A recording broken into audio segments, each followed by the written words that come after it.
Hey guys, Mechanite here, and we're nearing the end. We've just achieved week 3 of Junormous 2024. It's quite a surreal moment, so let's just get straight into it. First off, to start off the week, we had Gigantamax Komala. If you don't know, I used a list of randomly generated Pokemon to do these. The list was shared in a short. You can go check that out if you want. In fact, I would encourage it. These Pokemon are constantly sleeping. Their dreams and nightmares growing different fruits on its tree. Scientists still don't know whether the Pokemon or tree is fueled most by Gigantamax energy. Now, the actual Komala part of Komala doesn't actually look that much like Komala.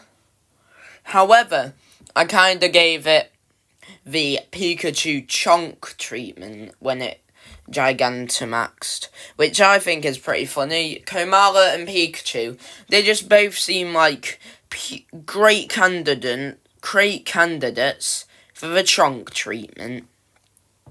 And the actual stump turning into a tree, I feel like was a very obvious decision. You could have done other stuff, like I guess you could have done kinda what Gigantamax Rillaboom did and turned into like a massive drum or something. Or didgeridoo even, but I think it's pretty cool the way it is. Next up is Gigantamax Cleavor. This Pokemon is fueled by rage. Its axes have been refined by Gigantamax energy, allowing it to cut straight through mountains of obsidian in one swift slice. Now for this one, I was just going big, bulky Cleavor. Nothing special, just big, bulky, strong. And as I might have mentioned in the other videos, for this challenge I've kind of gained a new perspective on how I do pixel art drawings. I do a lot more different methods of my shading now, and it looks a lot more 3D now. Before it looked very two-dimensional because I only did my shading around the sides. Now it's more 3D looking. This one, I just kind of threw all my ideas against the wall and see if they worked. And I would say they did. This is pretty cool. But the proportions at the back are a bit off. Day 3, Gigantamax Pawmot. This Pokemon uses its Gigantamax energy to create spiritual fists with the strength to move mountains and paralyze opponents for years. These Pokemon hold back their full strength when battling opponents. This one I wanted to feel like an anime protagonist. Like, with the Pokemon anime, I feel like they would use this in the anime of the theoretical game. If you don't know, a while ago I created a Pokemon region, never finished it, but the gimmick was Gigantamax coming back. So, for the anime of that game, I could see the protagonist using this Pokemon and it holding back against the big bad. And then learning lessons along the way or stuff. It really just... This is a protagonist Pokemon. It feels like the protagonist. Right. 4. Day 18, or day 4 of this week, we got Gigantamax Low Kicks. These Pokemon have intensely powerful kicks that can launch its Pokemon into the horizon. All of its body mechanically compresses all of its energy into itself before delivering a devastating kick. My idea with this one is around the back and the neck. You can see holes with a bunch of machinery in, and it all coils back when it's doing its attacks. Thought that was pretty cool. With low kicks, because these are randomly generated, some of them don't quite fit having a Gigantamax form as much as others. With low kicks, I knew I had to change it up quite a bit to make it fit. Otherwise, it would just be a giant low kicks. So, I like the idea of this one. It's got super powerful kicks, like low kicks, and it's more like a mech now. Big and mechanical. Also, this was in an anime like the other.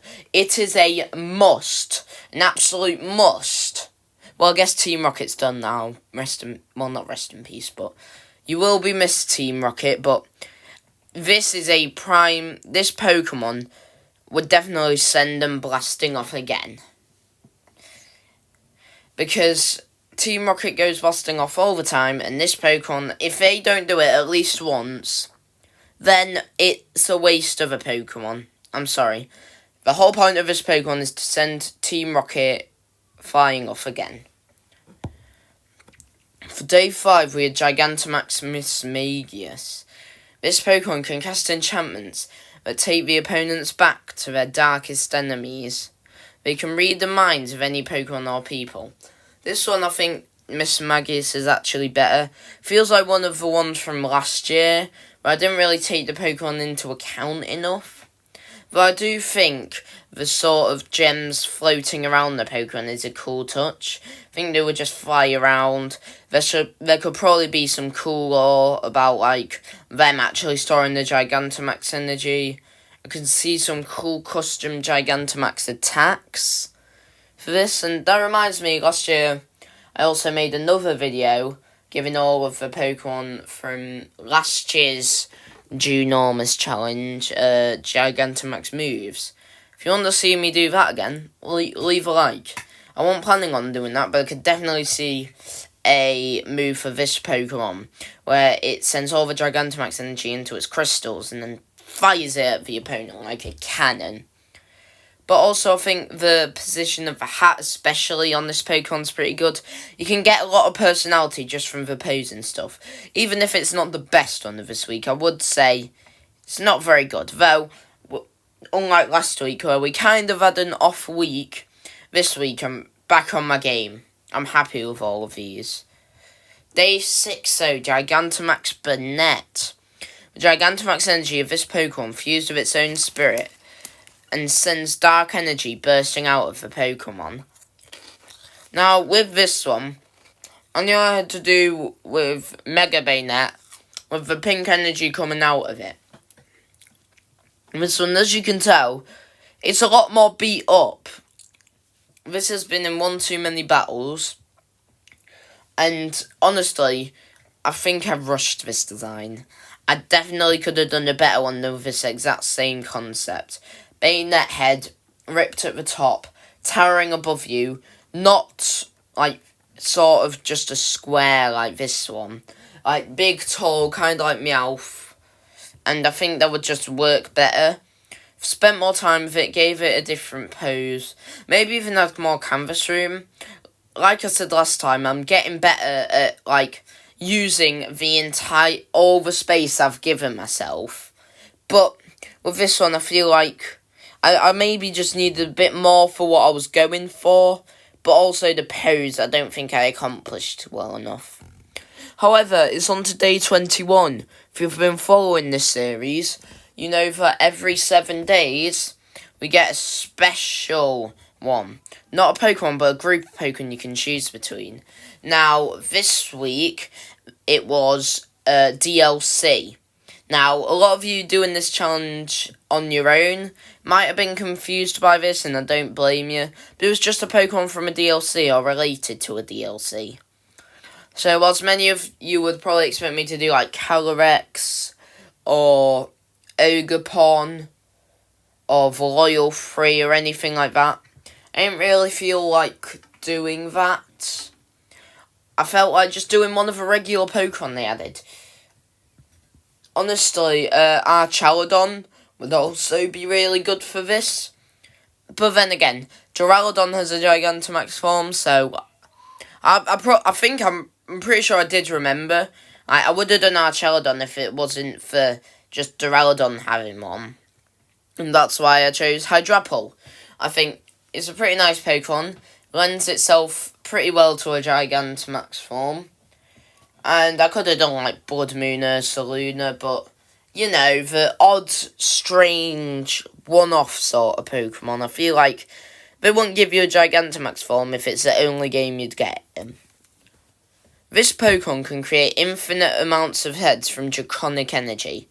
Gigantamax energy flowing through its veins creates new beds whenever this Pokemon is injured. I was tired when I wrote this. That's meant to say heads, okay? Please don't laugh at me. Now this one I like. I like how the apple's sort of been melted by Gigantamax energy. And as you could probably tell from the Pokédex entry, took a lot more inspiration from the actual myth of the Hydra than Hydrapple. Like, when you cut off one of its heads, it grows more and stuff like that. I could see it doing attacks with that, and I feel like it could have a special... I was going to say a special ability, but then again, it's a Gigantamax form. I don't know why, but I keep treating these like regular Pokemon when they are Gigantamax forms. But I think maybe in the wild, if like there's there's Terra raids, they could do Gigantamax raids or something. You could do what they did with 3-segment Dunsparce or Family of 3 Mousehold, where you can get different amounts of heads on your Gigantamax Hydrapple. Hydrapple will look normal, but as soon as you Gigantamax it, you'll get a different amount of heads with each one. Just came up with that. Think it's a pretty good idea. Week 4 is going to be an extra long week, since, a month isn't actually 4 weeks long, so I hope you're excited. We're going to have some bonus designs, including some bonus designs. So, if you're excited for that, like and subscribe. If you've liked these, like and subscribe. And in the comments, tell me out of the first 3 weeks, since week 4 is the finale, tell me which of these weeks you think gave us the best designs.